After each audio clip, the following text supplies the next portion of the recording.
आप देख रहे तेज खबर 24 और वक्त है खबरों का। रीवा के अवधेश प्रताप सिंह विश्वविद्यालय में अतिथि शिक्षकों ने अपनी मांगों को लेकर भूख हड़ताल शुरू कर दी है। आपको बता दें कि विश्वविद्यालय के अतिथि विद्वानों द्वारा विगत एक माह से अनिश्चितकालीन धरना प्रदर्शन किया जा रहा है। दरअसल अवधेश प्रताप सिंह विश्वविद्यालय के अतिथि शिक्षकों द्वारा पिछले एक माह से लगातार धरना प्रदर्शन जारी है। इनकी मांग है कि हमें पिछले 7 माह से मानदेय नहीं दिया गया, जिससे अतिथि विद्वान भूखों मरने के कगार पर आ गए हैं और घर का खर्च चलाना मुश्किल हो रहा है। अतिथि विद्वानों का कहना है कि अधिकांश लोग किराए के मकान में रह रहे हैं और मानदेय न मिलने की वजह से मकान का किराया तक नहीं दे पाए, जिसकी वजह से मकान मालिक घर खाली करा रहे हैं। बताया गया है कि अतिथि शिक्षकों को राज्य सरकार द्वारा 1500 रुपये प्रति कार्य दिवस निर्धारित है, मगर 1200 रुपये प्रति कार्य दिवस ही दिया जा रहा है। अतिथि विद्वानों का कहना है कि अगर हमारी मांगों को जल्द से जल्द नहीं माना गया तो अतिथि शिक्षक सड़कों पर भी उतरने के लिए बाध्य हो जाएंगे। इधर विश्वविद्यालय के प्रभारी कुलपति MP पाठक ने बताया कि इनकी मांगों पर जल्द से जल्द अमल किया जा रहा है और इनका मानदेय जो बाकी है उसे दिया जाएगा। ऐसा इसलिए कि ये जो कोविड-19 की परिस्थितियाँ थी, इन्होंने न केवल इनको अपितु पूरे विश्वविद्यालय प्रशासन को काफ़ी प्रभावी ढंग से विपरीत रूप से प्रभावित किया।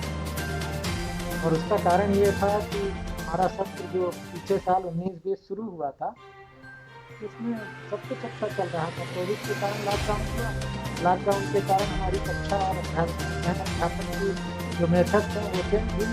उसके बाद सरकार की नीतियों में मार्गदर्शन आने पर हम लोग उस मार्गदर्शन के समय समय पर आने के कारण एक सिलसिलेवार उसकी कोई नीति नहीं बना पाए, और जब हमने नीति बनाई तो थोड़ा विलम्ब सही, लेकिन उसके बाद इसका पेमेंट मई से पूर्व का मार्च का संयुक्त रूप से और अप्रैल का पूरी तरह से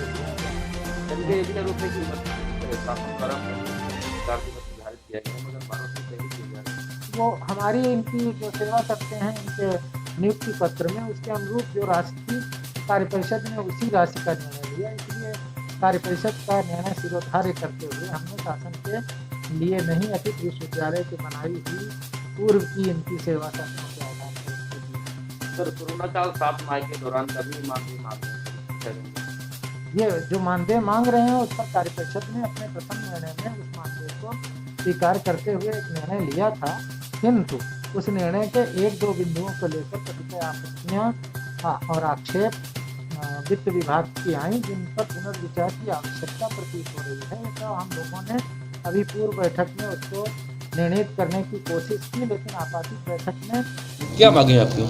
जी, हम लोगों का ये धरना दिनांक 2 दिसंबर से प्रारंभ हो गया है, तो कल तक वो धरने के स्वरूप में था। आज से हम लोगों ने उसको परिवर्तित करके भूख हड़ताल, क्रमिक भूख हड़ताल में कर दिया है। हमारी केवल एक मांग है, हमारा मानदेय माह मई 2020 से लेकर अक्टूबर 2020 तक का मानदेय विश्वविद्यालय ने कार्य परिषद के स्पष्ट निर्णय होने के बावजूद रोक रखा है। तो हम लोगों की ये मांग है कि हमारा ये मानदेय तत्काल ये प्रदान करें, और जिस दिन मानदेय मिल जाएगा उस दिन हम लोगों का ये आंदोलन समाप्त होगा। लेकिन जब तक मानदेय नहीं मिलेगा तो आश्वासन पर केवल अब ये धरना या भूख हड़ताल हमारा समाप्त होने वाला नहीं है। और इसके पीछे की जो कहानी है वो भी मैं थोड़ा सा आपको बता दूं।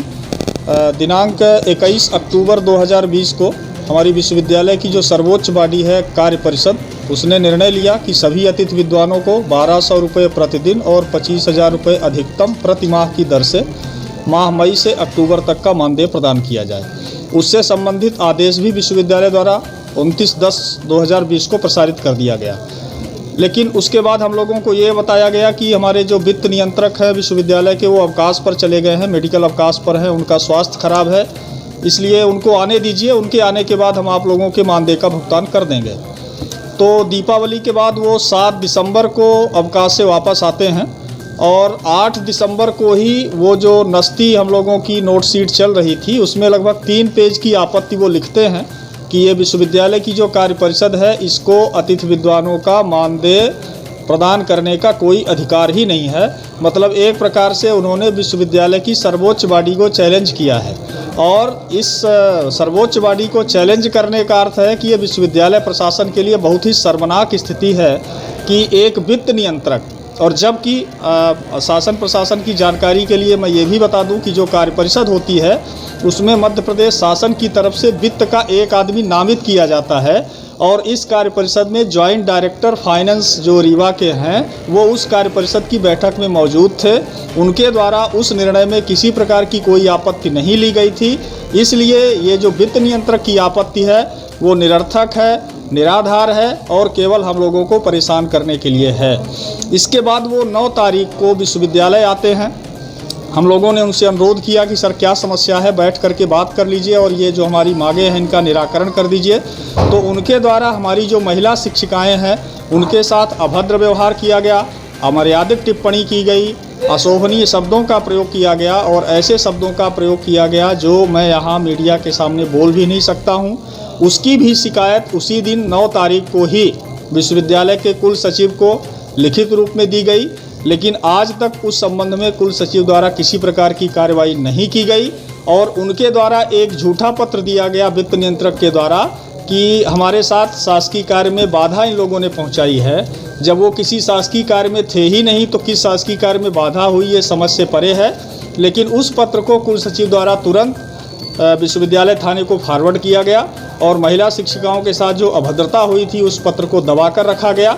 इसका मतलब कि विश्वविद्यालय प्रशासन भी कहीं न कहीं वित्त नियंत्रक के साथ मिल करके और हम लोगों के साथ अमानवीय व्यवहार कर रहा है।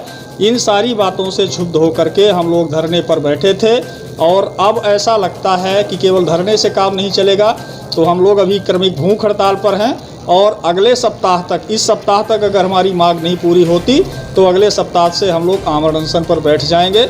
और इसकी जो भी जिम्मेदारी होगी उसके लिए विश्वविद्यालय प्रशासन, रीवा का शासन प्रशासन और मध्य प्रदेश का शासन प्रशासन जिम्मेदार होगा।